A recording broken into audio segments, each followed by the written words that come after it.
салом алейкум тамошобинони азиз, хуш омадед ба канали Tochkun TV.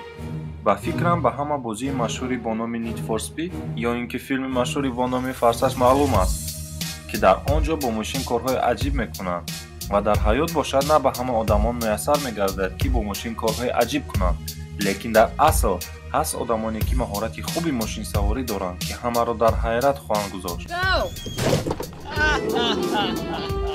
ва видеои имрӯзаи мо бошад низ дар бораи ронандаҳои машҳуре мебошанд, ки бо маҳорати хуби мошинсавории худ ҳамаро ба ҳайрат гузоштаанд. нишон хоҳем дод. пеш аз видеоро сар кардан аз ҳар яки шумо дӯстон хоҳиш менамоям, ки видеоро то охираш тамошо кунед ва ба канал обуна шавед, зеро ки ин ба мо мотиватсияи калон хоҳад дод. обуна шудед? пас рафтем.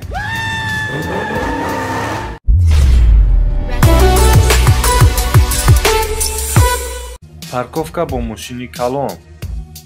ба ҳамагон маълум аст, ки агар ҳаҷми мошин чӣ қадаре ки калон бошад, ҳамон қадар рондан ё ин ки идораи он душвор мешавад.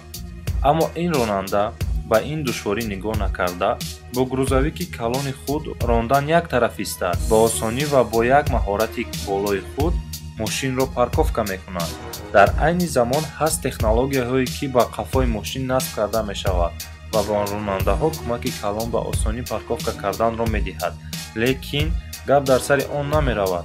худатон бинед, ки ин шахс мошинро чӣ тавр идора мекунад ва фикру ақидаи худатонро албатта дар комментария нависед.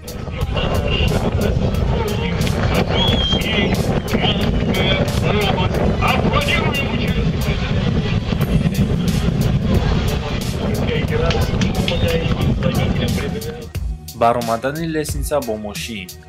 албатта ҳаст одамоне, ки бо мошинҳои худ баландиҳои муайянеро мебароянд. аммо ин шаҳрванди хитоӣ бо номи Хо Пинтун, ки дар яке аз озмунҳо иштирок кард, ҳамаро ба ҳайрат гузошт ва маҳорати ин шахс дар он мебошад, ки мошин масофаи муайянеро тай карда ва ба 99 гардиши пайи ҳам рӯбарӯ мегардад ва дар охир ба макони лозима меояд, ки бояд баландиеро барояд, ки иборат аз 999 лесенса мебошад.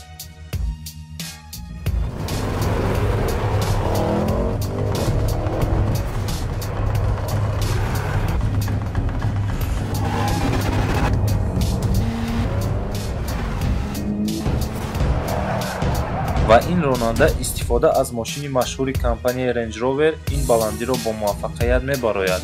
баландии он макон 45 градусро ташкил медиҳад, ки ихтироъкори ин мошин боварии комил надошт, ки дар ҳақиқатан баромада метавонад. лекин Пинтун бо маҳорати волои худ он ҷоро баромад.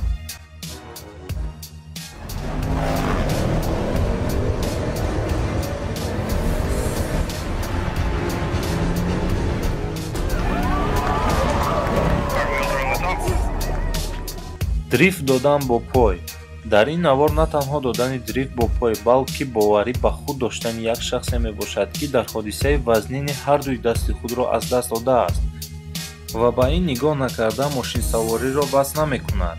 ва худатон бинед, ки аз ӯҳдаи мошин ин шахс чӣ тавр ба хубӣ мебарояд.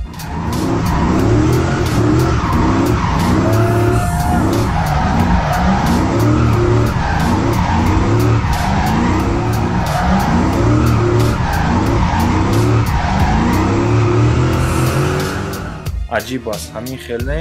фикрҳоятонро албатта дар коммент нависед. рондани мошин бо ақиб. ягон бор худатонро тасаввур кардаед, ки аз ҷои кор ба хона бо мошин фақат бо задни худ равед? душвор ва номумкин аст, ҳамин хел не?